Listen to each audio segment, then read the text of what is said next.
안녕하십니까. 네, 어제 당진교회 그 입당식 하는 데를 갔었는데요. 사회자가 너무 긴장을 해가지고 시작 기도를 부탁해야 되는 형제님에게 부탁하는 것을 잊어버리고 한참 하다가 중간에 이제 생각이 났어요. 그래가지고 중간 기도를 하고 어제 집회를 했었습니다. 어, 저는 긴장하는 건 아닌데 잊어버려요. 그래서 이제 그 아내한테 이제 자꾸 야단을 맞는데 짜증나더라고요.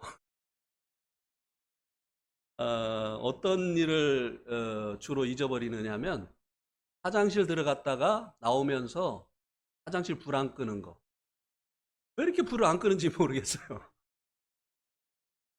교회 오면은 제가 이제 그런 부분을 잘 하는데 저는 긴장을 안 해서 그런 것 같기도 하고 야단을 안 맞으려고 노력을 하는데도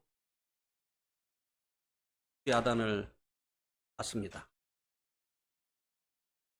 에,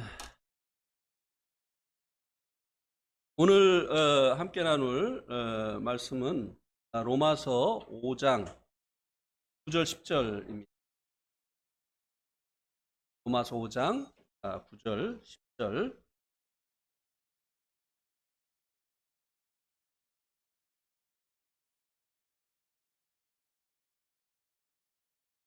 구절은 형제님들 읽어주시고 저 뒤에 창문 좀 닫아주죠.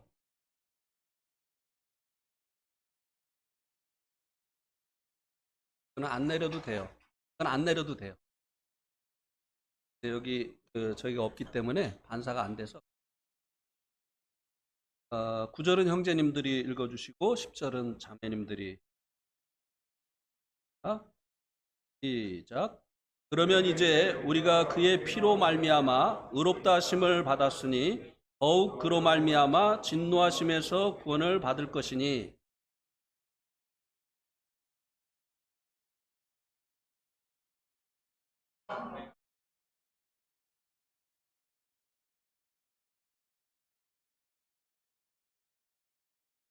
예. 오늘 이 본문을 가지고 전할 말씀의 제목은 미래 시제의 구원입니다. 왜냐하면 오늘 본문 말씀이 그것을 말씀해 주고 있기 때문에 9절 우리가 읽은 9절 10절에 구원을 받을 것이니 라고 이 구원을 미래의 시제로 말씀을 해주고 있습니다. 이것은 성도들이 아직은 받지 못한 구원입니다. 미래에 받게 되어질 구원을 말씀해 주고 있습니다.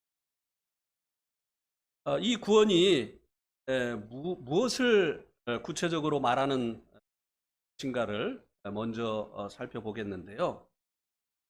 이 구원은 성도가 이미 얻은 죄의 형벌로부터의 구원이, 모든 성도들은 이미 죄의 형벌로부터 구원을 받았죠.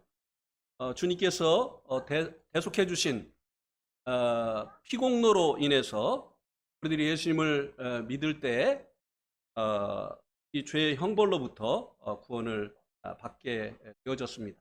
의롭다함을 얻었고 그리고 우리의 모든 죄를 사함을 받았죠. 그래서 여기 이제 아직 얻지 못한 구원, 미래에 얻게 되어질 이 구원은 이미 우리가 얻은 죄의 형벌로부터의 구원을 말씀해주고 있는 것이 아닙니다.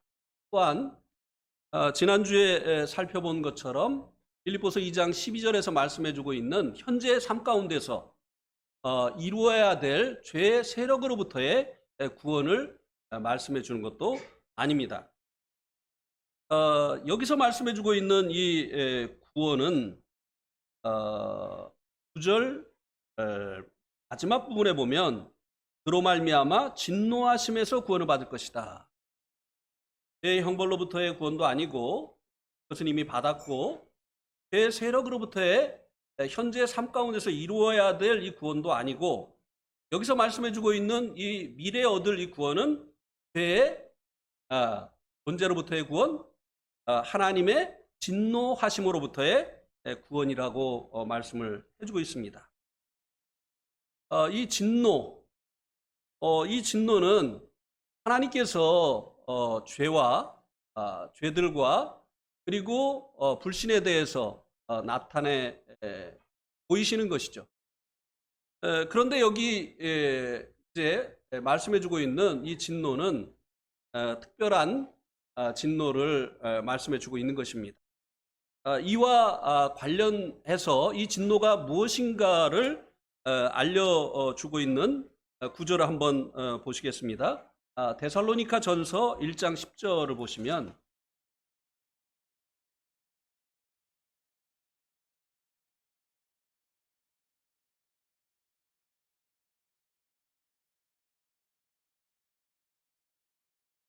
데살로니가 전서 1장 10절에 보면 또 죽은 자들 가운데서 다시 살리신 그의 아들이 하늘로부터 강림하실 것을 너희가 어떻게 기다리는지를 말하니 이는 장래의 노하심에서 우리를 건지시는 예수시니. 여기에서도 이제 노하심이라고 말씀해주고 있는데요. 로마서 5장 9절에서는 진노라고 표현을 했고 여기서는 이제 노하심이라고 했는데 똑같은 말입니다. 이 진노는 이 말씀을 통해서 보게 될 때 주님의 강림하심과 연관이 있다고 하는 것을 말씀해 주고 있습니다. 주님께서 하늘로부터 강림하시는 그 목적이 장래 노하심에서 우리를 건지시기 위해서다라고 이 말씀이 증거해 주고 있는데요. 그래서 이 로마서 5장 9절에서 말씀해 주고 있는 이 진노는 주님께서 공중에 강림하시면서 땅에 일어나게 되어질 이 대환란을 말씀해 주고 있는 것이라고 하는 것입니다. 이 대환란은 하나님께서 오래 참으셨다가 주님께서 이제 공중에 오시고 난 후에 세상에 쏟아부으실 이 불신에 대한 이 은혜 시대에 수없이 많은 기회를 주었지만 결국은 주님을 믿지 아니한 이 불신에 대한 하나님의 진노라고 하는 것입니다. 심판이라고 하는 것입니다. 그래서 이 진노로부터의 구원은 다른 말로 세상에 임하게 되어질 하나님의 심판인 이 환란으로부터의 구원이라고 하는 것입니다. 이것을 위해서 주님께서 공중에 강림을 하신다라고 데살로니가전서 1장 10절에서 말씀해 주고 있습니다. 이것이 이제 공중 강림이다. 주님께서 재림을 두 차례에 나누어서 하시지 않습니까? 환란 전에 공중에 강림하시고 환란 후에 지상에 재림을 하시는데 이것이 이제 공중에 강림하시는 것이다 라고 하는 것을 어떻게 알 수 있느냐면요, 조금 뒤로 넘기셔서 데살로니가 전서 4장 16절 17절에 보면 알 수 있게 됩니다.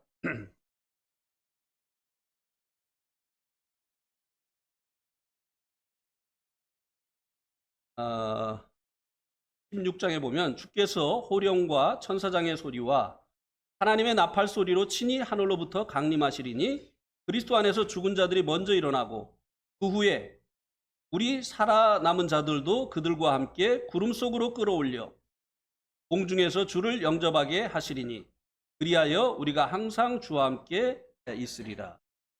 주님께서 공중에 강림하시고 난 후에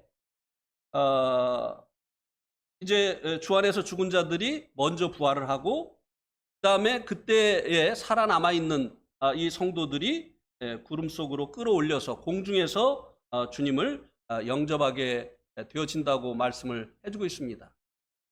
왜냐하면 주님께서 공중에 강림하시는 그날부터 이 땅에는 이제 환란이 시작이 되어지기 때문에 성도들을 이 환란에 참여치 않게 하시려고 주님께서 이 성도들을 공중으로 끌어올리신다고 말씀해 주고 있습니다. 그래서 하나님의 이 진노로부터, 노하심으로부터 건지시기 위해서 강림하시는 이 강림은 주님의 공중 강림을 말씀해 주는 것이라고 하는 것입니다. 왜냐하면 그때 주님께서 성도들을 공중으로 끌어올리신다고 말씀해 주고 있기 때문에 그렇습니다. 그리고 이 공중으로 끌어올리심으로 인해서 땅에서 임하는 이 하나님의 진노, 심판, 7년 대환란에 성도들이 참여하지 않도록 하시는 것이라고 하는 것입니다. 그러면 왜 세상에 심판이 일어나기 전에 성도들을 이 환란으로부터 구원을 하시는 것일까요? 하나님께서는 죄인을 의인과 함께 심판하시는 분이 아니시기 때문에 그렇습니다. 그죠?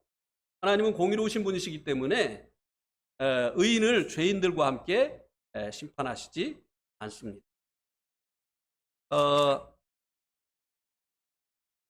우리 한번 창세기 18장 24절 25절을 한번 보실까요? 창세기 18장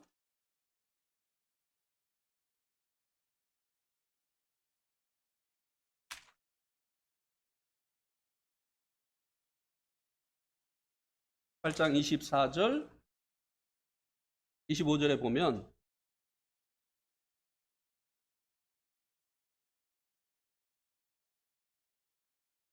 (23절부터) 보겠습니다.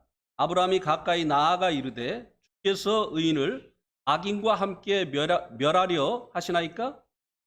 그 성 중에 의인 50명이 있을지라도 주께서 그곳을 멸하시려고 그 50의인을 위하여 용서하지 아니하시리까? 주께서 이같이 하사 의인을 악인과 함께 죽이심은 부당하오며 의인과 악인을 같이 하심도 부당하나이다. 세상을 심판하시는 이가 정의를 행하실 것이 아니니까. 아브라함의 항변이죠. 하나님께서 어떻게 의인을 악인과 같이 심판을 하시려고 하십니까? 그래서 이제 아브라함이 하나님께 만약에 이 성에 의인 50명이 있으면 그래도 이 성을 심판하시겠습니까? 이렇게 이제 물었죠. 그러면 50명 있으면 안 하시겠다고 했어요. 그러니까 아브라함이 좀 깎았습니다. 불안했겠죠? 그래서 45명으로 내렸어요. 그래도 안 하시겠다고 하니까 45명도 안 되나? 그래가지고 또 40명, 30명, 20명, 몇 명까지요? 10명. 10명 밑으로 못 깎았어요. 계속 이렇게 이제 아브라함이 의인들을 죄인들과 함께 심판하시겠느냐고 하면서 만약에 이런 수의 의인들이 있다고 한다면 하나님께서 그들을 함께 심판하시겠습니까? 라고 했을 때 하나님께서 그렇게 하시지 않는다고 했습니다. 하나님은요, 의인들을 죄인들과 함께 심판하시는 분이 아니시기 때문에 세상을 심판하시기 전에, 이 죄악된 이 세상을 심판하시기 전에 하나님 먼저 의인들을 구원해 내시는 일을 항상 이루어 오셨다고 하는 것입니다. 자, 창세기 19장 23절, 25절 한번 보세요. 롯이 소알에 들어갈 때 해가 돋았더라. 여호와께서 하늘 곧 여호와께로부터 유황과 불을 소돔과 고모라에 비같이 내리사 그 성들과 온 들과 성에 거주하는 모든 백성과 땅에서 난 것을 다 엎어 멸하셨더라. 그죠? 롯과 그 딸들이 소알성으로 피신을 하고 나자 하나님께서 소돔과 고모라를 불과 유황으로 심판하셨다고 말씀해주고 있습니다. 하나님께서 먼저 이렇게 의인들을 건져내시는 일을 심판 전에 하시는 분이라고 하는 것입니다. 뿐만이 아니죠. 창세기 7장에도 한번 보시겠습니다. 창세기 7장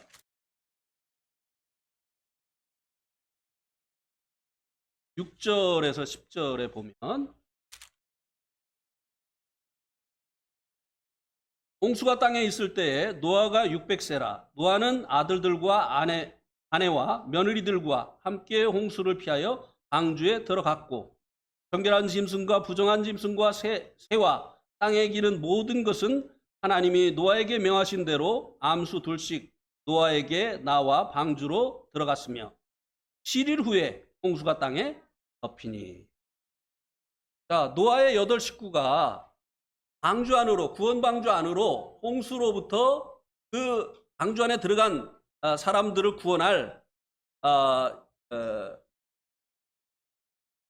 구원하시기 위해서 방주 안으로 들어간 다음에 며칠 후에 7일 후에 홍수로 세상을 심판하셨다고 말씀해 주고 있습니다. 세상의 죄악이 관영함으로 인해서 하나님께서 세상을 물로 심판하실 때에도 의인 이 노아의 가족 8명을 먼저 방주 안으로 들여 보내신 후에 7일이나 지나서 심판을 하신 것을 성경이 증거해 주고 있습니다. 그러면 이사야서 57장 1, 2절 말씀도 한번 보시겠습니다. 이사야서 57장 1, 2절.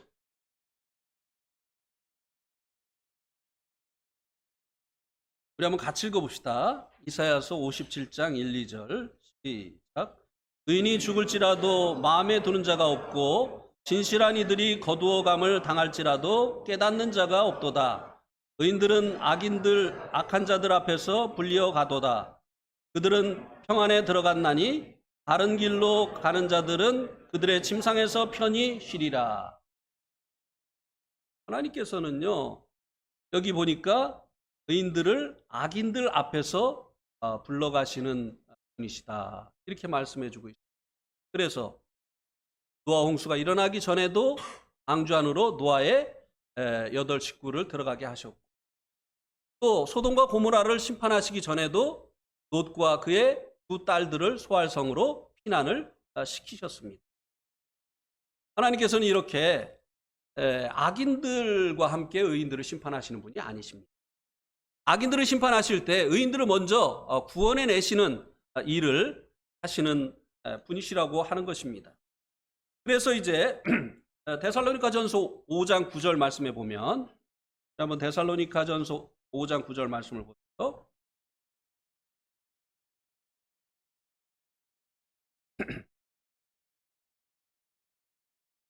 하나님이 우리를 세우심은 노하심에 이르게 하심이 아니요 오직 우리 주 예수 그리스도로 말미암아 구원을 받게 하심이라. 하나님께서 이 성도들을 세우신 그 목적은 노하심에 이르게 하심이 아니라 오직 우리 주 예수 그리스도로 말미암아 구원을 받게 하려 합니다. 여기서 말씀해 주고 있는 이 구원은 미래에 얻게 되어질 주님께서 공중에 강림하심으로 인해서 끌어올림을 당하는 이 휴거, 환란에 참여하지 않게 하기 위해서 베푸시는 이 구원을 말씀해 주고 있는 것이죠. 예, 성도들은 세상에 하나님의 이 진노가 쏟아 부어지는 이 7년 환란에 참여하지 않는다고 하는 것입니다. 왜냐하면 주님께서 공중에 오시어서 성도들을 공중으로 끌어올리셔서 안전케 하시기 때문이라고 하는 것입니다.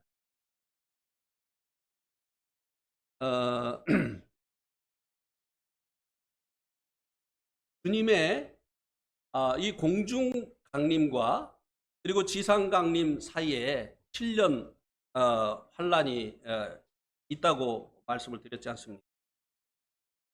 이것을 성경을 통해서 우리가 증거를 받을 수 있느냐고 하는 것입니다. 주님의 공중 강림 그리고 지상 재림 사이에 7년 동안의 환란이 있다고 하는 것을 성경이 정말 확실하게 증거해 주고 있느냐고 하는 것입니다. 그리고 그 기간이 7년이라고 하는 것을 성경을 통해서 우리가 증거를 얻어낼 수 있느냐고 하는 것입니다. 네, 성경이 그것을 말씀해 주고 있습니다. 마태복음 24장 29절 30절을 보시기 바랍니다. 마태복음 24장 29절 30절.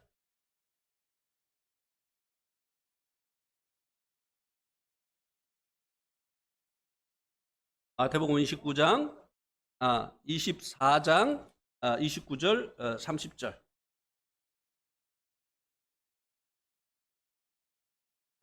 그 환난 후에 즉시 해가 어두워지며 달이 빛을 내지 아니하며 별들이 하늘에서 떨어지며 하늘의 권능들이 흔들리리라. 30절. 그때 인자의 징조가 하늘에서 보이겠고 그때 땅의 모든 족속들이 통곡하며 그들이 인자가 구름 타고 능력과 큰 영광으로 오는 것을 보리라. 환난 후라고 했죠. 그렇죠? 환난 후라고 했어요. 주님께서 공중에 강림하시는 것은 환난 전인데 여기에서 주님이 오시는 것은 환난 후에 오시는 것을 말씀해 주고 있습니다. 그런데 이게 환난 후에 주님께서 땅에 오시는 것이라고 하는 것을 보여주는 것이 무엇입니까? 30절에 보면 주님께서 오시는 것을 땅의 모든 족속들이 어떻게 한다고 했습니까? 보리라고 말씀해 주고 있습니다. 주님의 공중강림은요, 땅의 모든 족속들이 보지 못합니다. 오직 들림을 받는 성도들만이 주님을 볼 수가 있죠. 주님을 만날 수 있죠. 그러나 주님의 이 지상 재림은 땅에 있는 모든 족속들이 다 보게 되어지는 것입니다. 그래서 환난 후에 있게 되어지는 이 주님의 땅에 오시는 이 재림은 땅에 있는 모든 족속들이 보는 이 환난 후에 있는 재림이라고 하는 것입니다. 그래서 이제 공중 강림은 이제 모든 족속들이 보는 것이 아니고 이제 공중에 들림을 받는 성도들만 주님을 뵙고 만나게 되어지는 것이죠. 그래서 이 주님의 공중 강림과 그리고 주님의 지상 재림이 나누어져 있게 되어지는데 이 주님의 지상 재림은 언제 있다고 말씀해 주고 있느냐면 환난 후에. 그러니까 공중 강림과 지상 재림 사이에 환난이 있다고 하는 것을 이 말씀이 우리들에게 보여주고 있는 것이에요. 그러면 이 환난의 기간이 7년이라고 하는 것을 성경이 증거해 주고 있느냐고 하는 것입니다. 다니엘서 9장 27절을 한번 보시기 바랍니다. 다니엘서 9장 27절.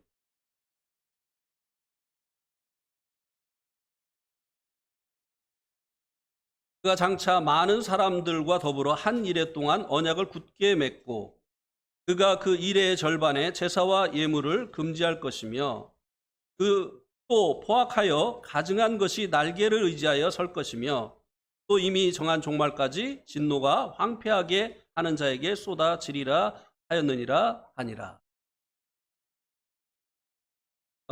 여기 이제 한 일에 이제 장차 일어나게 되어질 이 세상의 왕이 이제 적그리스도지요. 이 적그리스도가 많은 사람들로 더불어서 한 일에 동안 언약을 굳게 맺음으로 인해서 이 한 일회가 시작되어진다고 하는 것입니다. 한 일회는 일주일을 얘기하는 거예요. 7일. 문자적으로 한 일회는 7일을 얘기하는 거예요. 그런데 이제 이 한 일회는 이제 7년을 말씀해 주는 것인데요. 그것을 이제 성경을 통해서 입증을 하겠습니다. 그런데 이 한 일회, 그러니까 이 7년 환란이 시작되는 시점이 언제냐면은 적그리스도가 이제 하나님의 이 백성 이스라엘과 이제 평화 조약을 맺으면서 그 7년 환란이 한 일회가 시작이 되어진다고 하는 것입니다. 그래서 이제 우리가 이제 뭐 전쟁이 일어나고 또 기근이 일어나고 여러 가지 또 지진이 일어나고 하는 이런 그 징조를 보면서 주님 오실 때가 가까웠다. 주님 오심이 가까운 이것이 징조다. 이런 이야기들을 합니다만 주님의 공중 강림의 그것은 징조는 아닙니다. 주님의 이 공중 강림의 징조는요, 평안하다, 안전하다 할 그때 여인이 해산하는 고통이 갑자기 임하는 것처럼 그렇게 주님께서 공중에 오실 것이라고 말씀해 주고 있습니다.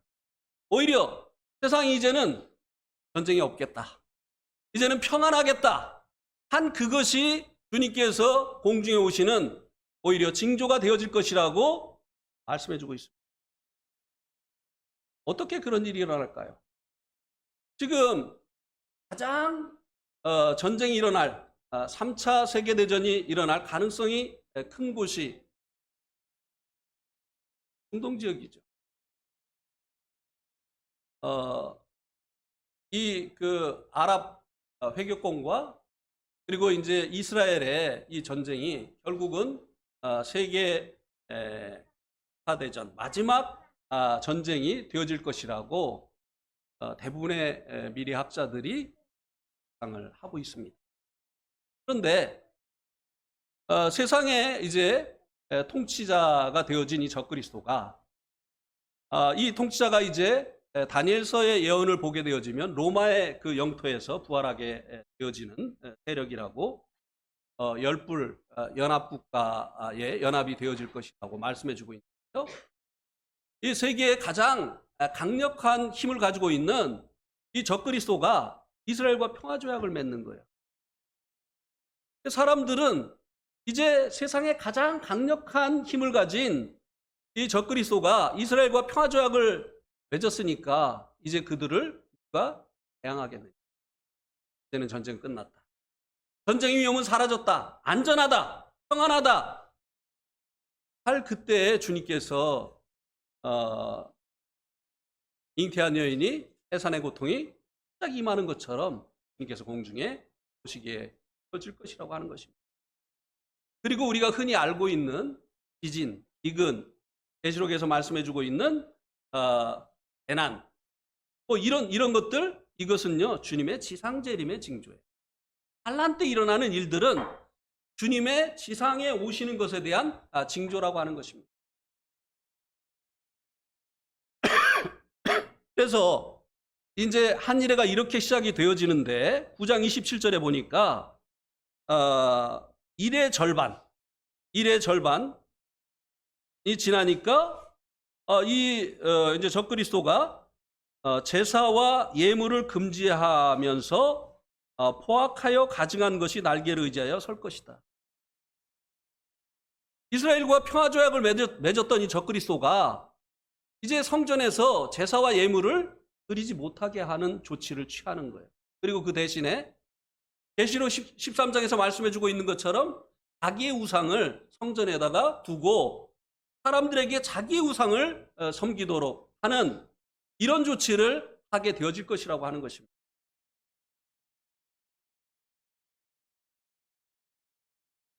그래서 이제 이 환란이 이제 7년인데 이것이 이제 반으로 나눠지는 거예요. 반으로 나눠지는 시점이 언제냐? 적그리스도가 자기의 우상을 성전에 세우고 사람들에게 자기를 경배하라고 하는 그때로부터 이제 후 3년 반이 시작이 되어진다고 하는 것입니다. 이것에 대해서요, 이제 계시록 11장을 보시기 바랍니다.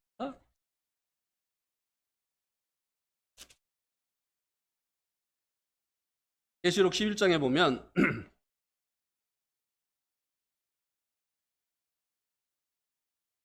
1절 2절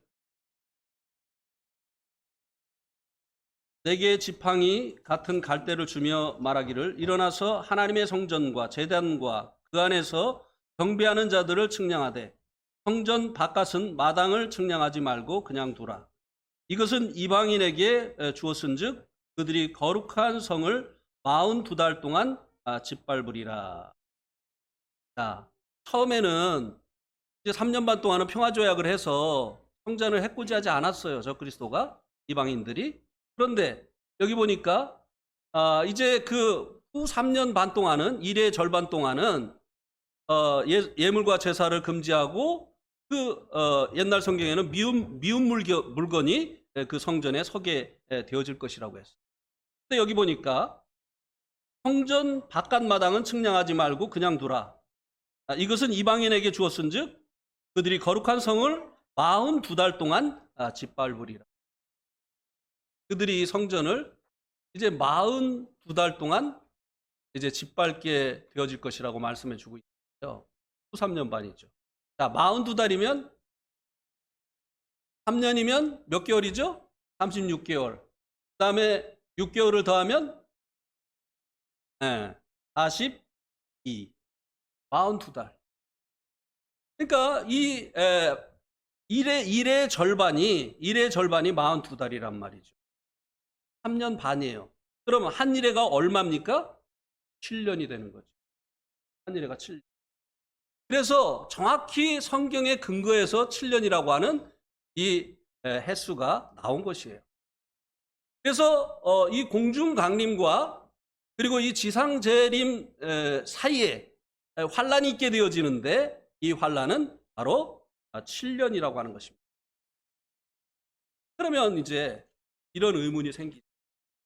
아니 근데 주님께서 지상에 오시는 것이 공중에 강림하시고 7년 후라고 하면 정확히 계산이 나오는 거 아니냐. 그런데 왜 주님이 이 땅에 오시는 것을 모른다고 하셨을까? 아무도 모른다고 하셨을까? 주님이 공중 강림하시고 정확히 7년 후에 오시는데 왜 그렇게 말씀하셨죠? 왜 모르죠? 공중에 오시는 날이 언젠지 모르니까. 그날이 언젠지 모르니까 그날을 알면 계산을 해서 7년 후를 이야기하면 되는데 공중에 오시는 그날을 알지 못하기 때문에 알지 못하는 것이 맞는 것입니다. 그러면 이 환란으로부터 구원을 받는 방법, 미래에 얻게 되어질 이 구원을 받는 그 방법이 무엇입니까? 우리가 죄의 형벌로부터 구원받기 위해서 예수님을 믿어야 되죠. 믿음으로 말미암아 우리가 이제 의롭다함을 얻게 되어지고 그리고 이제 죄사함을 얻게 되어지는데 또 현재 삶 가운데서 죄의 세력으로부터 우리들이 이제 자유케 되어지는 또 아들의 형상을 닮아가는 일을 위해서 우리들이 해야 될 일이 우리 안에 계신 성령님께 복종해야 되는 것이죠. 그리고 그분을 경외하는 것이죠. 그렇죠? 그렇게 해야 되는데 미래에 얻게 되어질 이 환란으로부터의 구원을 위해서 이제 성도들이 해야 될 일이 뭐냐 이거예요. 뭐를 해야죠? 이기는 자가 돼야 되죠. 그죠? 지는 자들은 다 그냥 한 3년 반 훈련 받고 그 다음에 끌어올리시는 거죠. 네? 자, 여기 보세요. 로마서 5장 9절에 뭐라고 말씀해 주고 있는지 한번 보시기 바랍니다.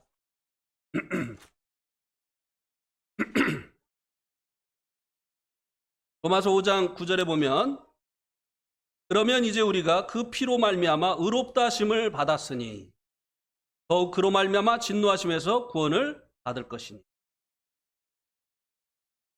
여기 뭐라고 말씀해 주고 있습니까? 그 피로 말미암아 의롭다 하심을 받은 것, 이미 받은 것, 이것이면 족하다고 하는 것입니다. 이거 플러스 이기는 자가 돼야 된다. 주님 믿고 구원받은 이후에 늘 주님을 경외하고 성령님의 인도하심을 따라서 살아가는 성도들이 있는가 하면 그렇지. 구원을 받았는지 안 받았는지 그 삶의 열매를 통해서는 확인이 안 되는 육신적인 그리스도인들도 있어요. 그죠? 그런데 늘 성령님의 인도하심을 받아서 승리하는 삶을 사는 이 성도들만 주님의 피로 의롭다함을 얻은 성도들 중에 성도들만 진노하심으로부터 구원을 받는다고 여기 말씀해주고 있습니까? 아니에요. 다른 조건 없어요. 주님의 피로 말미암아 의롭다 하심을 얻은 이 성도들은 진노하심으로부터 구원을 얻는다고 말씀해주고 있습니다. 그리고 10절에서는 곧 우리가 원수되었을 때 그의 아들의 죽으심으로 말미암아 하나님과 화목하게 되었은즉 화목하게 된 자로서는 더욱 그의 살으심으로 말미암아 구원을 받을 것이다. 하나님과 화목되어진 자. 주님의 그 십자가의 사랑을 깨닫고 이제 그 마음을 하나님께로 돌이켜서 이제 하나님으로 돌이키는 이 회개를 통해서 하나님과 화목되어진 자들. 그러니까 믿음과 회개. 우리 주님께 대한 이 믿음과 회개. 이거 외에는 다른 조건이 없어요. 그러면 이 성도들은 진노하심으로부터 구원을 받는 이 구원을 따놓은 겁니까? 안 따놓은 겁니까? 따놓은 거예요. 네. 다 당첨된 거예요? 안 된 거예요? 당첨된 거예요? 당첨된 거. 아멘? 네. 그러면 아니 뭐 다 따놨는데 굳이 뭐 주일마다 와서 예배드리고 뭐 또 수요일날 와서 뭐 그냥 뭐 성경 공부하고 또 뭐 금요일날 와가지고 막 기도 열심히 하고 또 매일의 삶 가운데서 막 그냥 아침에 일어나가지고 막 경건의 시간 하고 또 그냥 막 하고 싶은 일도 주님 때문에 막 참고 자기를 위해서 쓰고 싶은 거 아껴가지고 주님께 드리고 뭐 굳이 다 당첨됐는데 우리 다 구원 받았는데 그렇게 해야 될 이유가 어디에 있습니까? 어디에 있죠? 우리 한번 이것은요 성도들이 7년 환난 기간 동안에 무엇을 하는가와 연관이 있습니다. 자, 땅에서는 7년 동안 환난이 임하죠. 불신자들에 대한 하나님이 그 불신에 대한 대가를 톡톡히 치르도록 그렇게 하시는 거예요. 그런데 이 성도들은 공중으로 들림을 받아서 뭐 하느냐 이 말이에요. 7년 동안. 고린도후서 5장 10절 말씀을 고린도후서 5장 10절.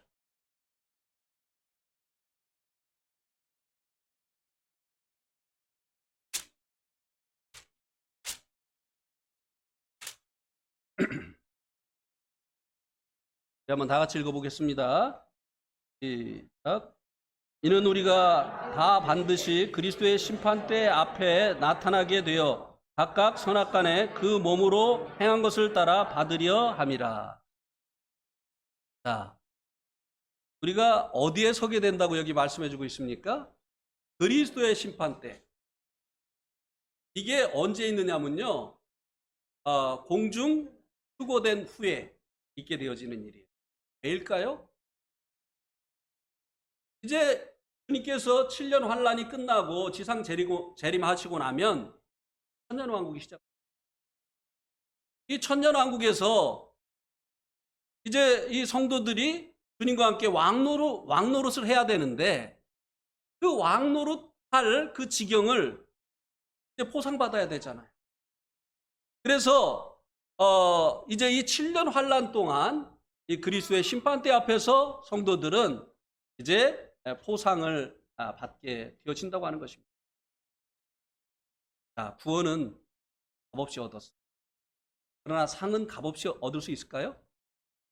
모든 사람에게 상 다 주나요? 네, 학교 입학은 다 하는데 입학한 학생들 중에 상 받는 학생들은 열심히 한 학생들이에요. 그죠? 그 열심히 한 학생들이 그 열심히 한 그 대가로 상 받는 거예요. 구원은 대가가 아닙니다. 그러나 이 포상은 대가라는 것이에요. 하나님 공평하세요. 자기만을 위해서 산 사람과 주님을 위해서 헌신하면서 심지어는 목숨까지 주님을 위해서 드린 사람과 늘 자기만을 위해서 산 사람이 똑같은 상을 받는다고 한다면 하나님 공평하신 분이 아니에요. 여러분 어떻게 생각하세요? 네? 여러분 어떻게 생각하세요? 김광정제님 어떻게 생각해요? 네. 하나님 공평하신 분이에요. 공평한 것은 똑같이 주는 것을 공평하다고 하는 것이 아니에요. 심은 대로 거두게 하는 것이 공평한 것이에요. 자, 우리 한번 제가 뭐라고 하네. 맞다고 하는 건지 틀린다고 하는 건지. 갈라디아서 6장 7절 8절 한번 보세요. 갈라디아서 6장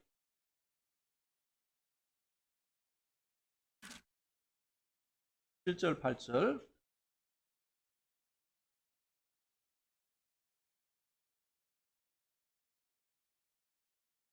우리 또 같이 읽겠습니다. 7절 8절 갈라디아서 6장 시작. 스스로 속이지 말라. 하나님은 업신여김을 받지 아니하시나니 사람이 무엇으로 심든지 그대로 거두리라. 자기의 육체를 위하여 심는 자는 육체로부터 썩어질 것을 거두고 성령을 위하여 심는 자는 성령으로부터 영생을 거두리라. 맞죠? 심는 대로 거두는 게 공평한 거잖아요. 그죠? 그래서 하나님을 없이 여기지 말라고 하는 것입니다. 심지도 않고 거두려고 생각하지 말고 심은 것만을 거둘 것을 기대하라고 하는 것이죠. 그래서 육체를 위해서 심는 자, 이게 무슨 말이죠? 육체를 위해서 심는다는 게 뭐죠? 저같이 이렇게 육체에 살을 찌우는 것을 얘기할까요? 육체를 위해서 심는다는 게 뭐죠? 예, 자기를 위해서 사는 거예요. 자기만을 위해서 사는. 물질도 자기만을 위해서, 시간도 자기만을 위해서, 재능도 자기만을 위해서, 모든 것을 자기만을 위해서 사용한 이 성도들은 무엇을 얻는다고요? 예, 썩어질 것보다는 썩어진 것이 맞습니다. 썩어진 것은 받아도 의미가 있습니까? 없습니까? 없어요. 우리가 육체를 위해서 심으면 땅에서 썩어진 것 받습니다. 썩어질 것도 맞죠. 그것은 천국에 가면 아무런 의미가 없는 것이에요. 네, 받아서 뭐 하겠습니까? 우리가 참 주님을 위해서 시간을 들이지 못하고 세상을 위해서 시간을 들여서 세상에서 유명해지고 이제 높은 자리에 올랐다고 한들 주님 앞에 갔을 때 그것이 무슨 의미가 있겠느냐고 하는 것이에요. 오랜 세월을 살면서 많은 재물을 소유해서 주님 앞에 섰을 때 그것이 무슨 의미가 있겠느냐고 하는 것입니다. 우리가 천국을 따놨어요. 우리가 천년왕국도 가서 이제 왕노릇하게 됩니다. 이제 우리는 공중 휴거 됩니다. 주님 오실 때. 다 당첨됐어요. 그런데 왜 우리가 굳이 자기를 부인하고 십자가를 지고 주님을 쫓고 그리고 영원한 것을 위해서 투자하는 이 같은 삶을 살아야 되느냐고 하는 것입니다. 바로 그리스도의 심판대 앞에서 우리들이 몸으로 행한 대로 주님께서 우리를 포상해 주시기 때문이라고 하는 것입니다. 그래서 저는요, 네팔에서 형제들한테 늘 그렇게 얘기했어요. 내가 무슨 돈이 많아가지고 선교하러 온 줄 아는 모양인데 나는 내 이름으로 손바닥만한 땅도 없다. 난 정말 가진 것이 없는 사람이다. 그러나 내가 가질 수 없어서 안 가진 것은 아니다. 나는 부모의 유산도 거절한 사람이다. 왜냐하면 우리의 이 삶을 통해서 우리는 천국을 증거하기를 원했다. 천국 좋다고 얘기하면서 땅에다 투자하면 우리가 말하는 천국 누가 믿겠느냐? 그래서 아내와 같이 상의를 해서 우리의 삶 전체가 천국을 소망하는 것이 되도록 하자. 우리가 이 땅에서는 비록 우리의 이름으로 되어 있는 집도 없고 땅도 없지만 그러나 천국에 가면 결코 그렇지 않을 것이다. 그때 주님께서 심은 대로 거둔다고 말씀하셨기 때문에 천국에 가서는 결코 그렇지 않을 것이다. 네, 형제들, 우리 집에 와가지고 방 하나 달라고 하지 마. 제가 형제들한테 늘 그렇게 형제들은 땅 있고 밭 있고 집 있고 이러면서 왜 누가 도와줄 때를 기다리냐? 형제들 것을 가지고는 심지 않느냐? 영원한 것을 위해서 형제들 것은 심지 않느냐?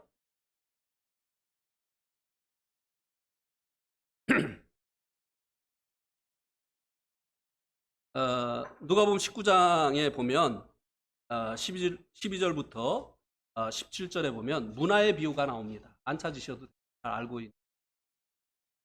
이 문화를 가지고 열심히 장사한 사람들은 무엇으로 보상을 해주신다고 말씀해주고 있습니까? 곡을 10곡, 5곡. 이게 무엇입니까? 우리가 그리스도의 심판대 앞에서 천년왕국 때 통치하게 되어질 영역을 말씀해주고,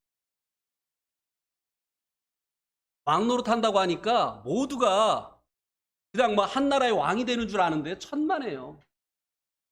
우리가 선거가 끝나고 나면 대통령은 한 사람 되지만 대통령과 함께 같이 통치하는 사람들이 있죠. 주님은 이 천년왕국의 진정한 왕이세요. 그리고 이 주님과 함께 우리들이 이제 왕노릇하게 되어지는데 통치해야 하게 되어질 그 영역이 각각 다를 것이라고 하는 것입니다. 그것은 스스로 힘은 자기가 통치하게 되어질 그 영역은 스스로 심어서 얻게 되어지는 거라고 하는 것입니다. 하나님 앞에 나 왜 이렇게 조금 줍니까? 그때 가서 항변할 수 없어요. 네가 그것을 스스로 심은 거다. 네가 그만큼 심었다. 나는 정확히 계산한다.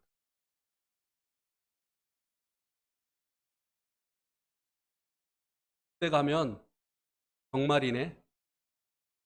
이렇게 하면서 후회하지 마시기 바랍니다. 하나님의 말씀은 1.1획도 다 변함없이 성취되어질 것이라고 말씀하고 있기 때문에 그렇습니다. 그러면 주님께서 지상에 재림을 하신 후에 성도들은 무엇을 하느냐? 계시록 20장 4절에서 6절 한번 보죠.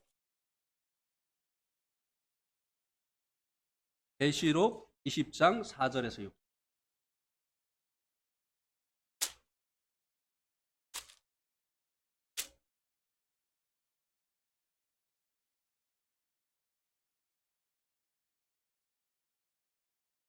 제가 읽겠습니다. 또 내가 보좌들을 보니 거기에 앉은 자들이 있어 심판하는 권세를 받았더라. 또 내가 보니 예수를 증언함과 하나님의 말씀 때문에 목배임을 당한 자들의 영혼들과 또 짐승과 그의 우상에게 경배하지 아니하고 그들의 이마와 손에 그 표를 받지 아니한 자들이 살아서 그리스도와 더불어 1000년 동안 왕노릇 하리니 하니 그 나머지 죽은 자들은 1000년이 차기까지 살지 못하더라. 이는 첫째 부활이라. 이 첫째 부활에 참여하는 자들은 복이 있고 거룩하도다. 둘째 사망이 그들을 다스리는 권세가 없고 도리어 그들이 하나님과 그리스도의 제사장이 되어 1000년 동안 그리스도와 더불어 왕노릇 하리라. 이 첫째 부활에 참여하는 자들을 여기서는 환란 시대 때 순교하고 또 666표를 받지 아니하고 고난당한 이 성도들로 말씀해 주고 있는데요. 이 첫째 부활은요, 주님께서 공중 오시게 될 때 부활한 이 성도들과 그리고 환란 시대 때 순교해서 부활의 몸을 얻게 되어진 이들을 포함을 하는 것입니다. 그러니까 주님께서 지상 재림을 하고 나면 성도들은 청년 동안 이 천년 왕국에서 주님과 함께 왕노릇 하게 되어질 것이라고 하는 것입니다. 이것만 생각하면 가슴. 나 같은 사람이 그런 일을 사실입니다. 그래서 주님의 그 통치를 실현하려면 그 제자들도 사실 이 통치권을 얻기 위해서 주님을 쫓았던 거 아니겠습니까? 그래서 예루살렘으로 가까이 오니까 요한과 야고보가 나는 우편에 내 동생은 좌편에 이렇게 앉게 해주십시오. 2인자 3인자가 우리가 되게 해주십시오. 이렇게 청탁을 했었던 거 아니겠어요? 그러니까 그때 주님께서 하신 말씀이 뭐죠? 주님께서 하신 결론의 말씀이 뭐냐면은 나는 섬김을 받으려 아니하고 섬기려 왔다. 이 하늘나라의 통치권은 군림하고 그리고 섬김을 받는 이런 통치권이 아니라 겸손으로 섬기는 리더십이라고 하는 거예요. 그래서 주님께서요, 이 겸손하신, 이 섬기신 이 주님을 얼마나 닮아 있느냐. 그 사람에게 많은 통치권을 허락해 주실 것이라고 하는 것입니다. 아마 예배당 청소 누가 제일 많이 했는지 보실 거예요. 특별히 화장실 청소 누가 했는지 보실 거예요. 자기 자리도 어질러 놓는 사람은 이거 섬기는 거 모르는 사람들이에요. 할 말이 많습니다, 여기에. 근데 말을 안 하겠어요. 여러분들이 다 아시니까. 일찍 와서 좀 섬기세요. 정리도 하시고, 청소도 하시고, 주차봉도 좀 정리도 하시고.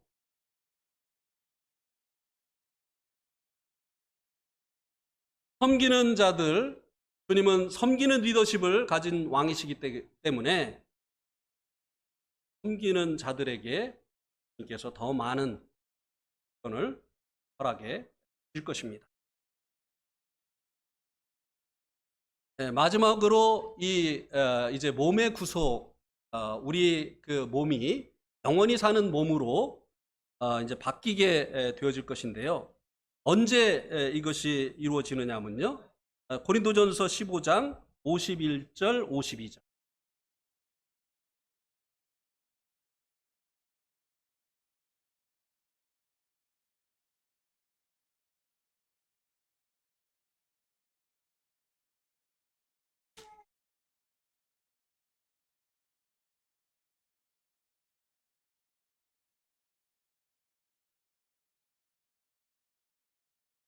같이 또 읽겠습니다. 고린도전서 15장 51절 52절. 시작. 보라, 내가 너에게 비밀을 말하노니 우리가 다 잠잘 것이 아니요 마지막 나팔에 순식간에 후련히 다 변화되리니 나팔 소리가 나매 죽은 자들이 썩지 아니할 것으로 다시 살아나고 우리도 변화되리라. 마지막 나팔 소리가 울려 퍼지게 될 때 순식간에 우리들의 몸이 영원한 나라에 합당한 몸으로 변화되어질 것이라고 하는 거예요.